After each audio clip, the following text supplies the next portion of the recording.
I Marko u BMW i dalje, to smo mišli. Vrtek je sad nadgleda, Brklja prati.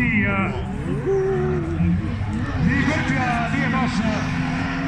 Ne, pa dobar je predsjeg, ja se ne žalim,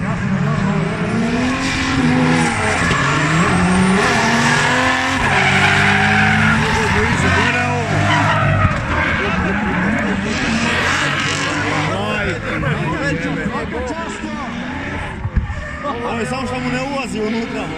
Možda je stisnuo ono junački. Gore ovo.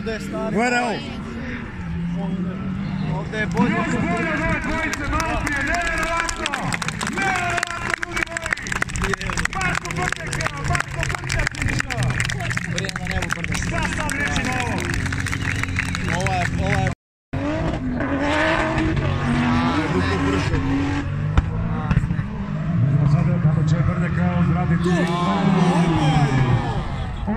Niko nije očekivao sada. Neke mu je otišlo. Nije. Stari.